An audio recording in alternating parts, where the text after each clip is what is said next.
Happy Thursday and welcome into College Football Mornings. I am Chris Moxley. You can find me at ChrisMoxley19 on Twitter and everything I do at CampsCanton.com. College Football Mornings are an in-season morning show every single weekday talking about sits, starts, news, waivers, betting, etc. in a compact form from the C2C network.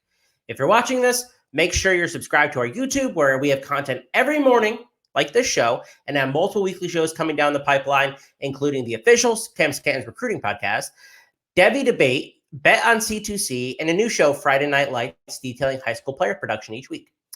On Thursdays, I'll do a preview of a handful of games each week. It's pretty much a follow-up of Monday's segment, which is an early line review. On that show, specifically this week, we talked about Vandy minus 6.5. It is now 8.5, past a key number, so I hope you listen on Monday. And Nevada minus 9.5, which is now minus 8.5. This is a sequel to that show. I will talk about a handful of lines this week and moving forward, ones that I like, ones that I have no plays on. Let's kick it off with Charlotte and Florida Atlantic. Florida Atlantic is currently favored by 7. This is currently a no play for me. I think FAU is certainly the better team. I think they have at least 3 impact players on defense. Tasia Young in the secondary, Chris Jones at linebacker, Jalen Jordan at defensive end. They have a great nose tackle. I think this defense has playmakers at every single level, and it's going to be hard for Chris Reynolds to get consistent production on offense for Charlotte. I do think that we have a very good offense on FAU side. I think N'Kosi Perry is a quality quarterback. I think Johnny Ford's a good running back. LaHonte Wester's a great receiver. I think there are pieces here to make this team. There's a reason why this spread is 7, basically. I'm not playing it. I don't trust this line quite enough, and it's outside of a key number. Again, 7 is a key number. If it was 6.5, I'd be a lot more interested in the FAU side of this, but 7 makes it a no play for me. North Texas and Utep. Yeah, last year I was all in on the Utep Miners. I was playing them because Vegas just kept bringing them down every week. I didn't understand why. We played the money line a handful of times and won. Alt lines were our favorite. I mean, we were all over Utep this year. The spread in this game is 1.5, and North Texas is favored, and I'm riding North Texas here. They return one of the best offensive lines in the group of 5. They return 4 starters on that line. They have 3 really quality running backs in Ragsdale, Attaway, and Adeyi, who has popped recently in camp. UTEP has 2 very good defensive linemen that I think can slow this group down. Praise Mawale, who is a defensive end and an all-conference player, and Keenan Stewart, who's a defensive tackle. Their secondary is terrible, though. I don't really like Austinani. I'll be honest. North Texas quarterback Austinani, who was 28, 29, had a stint in the MLB, is not a player that I particularly like to target. His average yards per pass attempt last year were 5.9. I don't love him, but I do love the matchup against the secondary. I think that he can actually produce a little bit this week. They have good receiving options.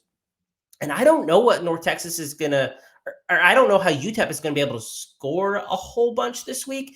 They lost their 2 leading receivers last year in Justin Garrett and Jacob Coing. I like UNT here. I think the best matchup is in the trenches. I think UNT has a little bit of an edge, and I am skeptical about UTEP scoring. This game is in the Sun Bowl, though. UTEP is at home. I still want to go with the Mean Green on this one, so I'm taking them minus 1.5. This one will be short. Yukon versus Utah State. Spread is 27.5. I don't like playing these big numbers. I'll be honest, especially when we're talking about teams that are in the group of 5. Maybe if it was Alabama versus Yukon, we would have a different conversation. That spread would probably be in the 40s. But here we are. I just don't like this number. The number opened at 33. It was at 28 yesterday. It's now at 27.5. It's continuing to fall. It's pretty much outside the range that I want to be touching. 28 was a number that I was a little bit interested in. 27 somewhat, but I personally not playing this game.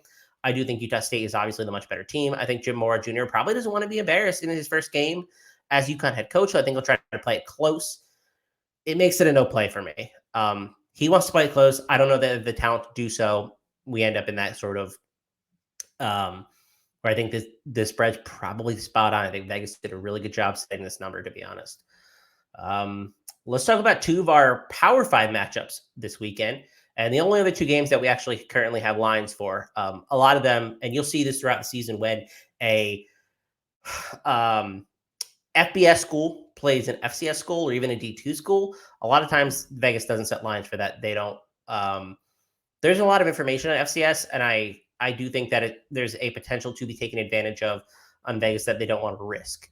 Then hence why you don't have lines for a game like Florida A&M, North Carolina. So if you're curious about that, that's generally the reason. Let's kick it off with Northwestern and Nebraska. Key numbers. This game is currently 13. I don't want to be touching 13 on this. I don't think Nebraska is a bad team. Nebraska was very unlucky last year. I think they probably should have been bowling and said they were a 3-win team. They probably should have won 3 more, possibly 4 based on post-game win expectancy. When we look at those numbers, they were favored at 6 games. And if they didn't have such a poor special teams, they probably could have won 7. I don't want to say 8, but at least probably 7 games. So I think Nebraska is a fairly good team. But I don't like trusting Nebraska. I don't like trusting them at home. I certainly don't like trusting them in Dublin. I have no idea what to expect from this team and Scott Frost.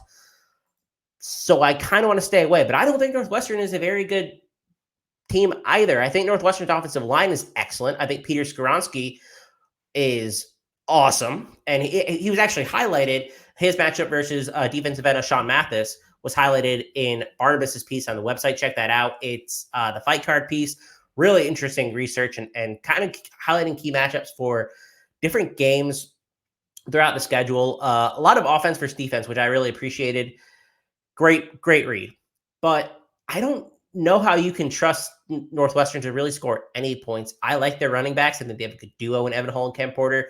But again, what do we expect from either of these teams is pretty hard. If I had to make a play, I would take Northwestern minus 13. If I could get them at 12.5, I might be a little more interested, but 13 is kind of a no play for me. I think you're hoping for a push, maybe. I struggled taking Nebraska really in any contest. I think that you're just asking for trouble. Why do you do that?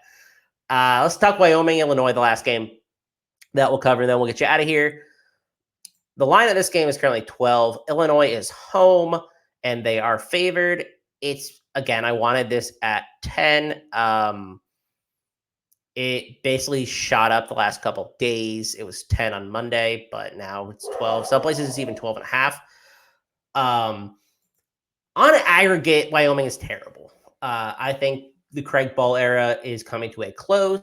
This team, on average, returns 33% of their total production from last season, both on offense and defense. They rank bottom 3 in that category, along with the other 2 teams on the slate, which are Nevada and Hawaii. I don't like this Wyoming team really at all. The only position group I think that is even interesting is running back, and I think Titus Swen is obviously a good player. He challenged Xavier Ballade 4 touches last year.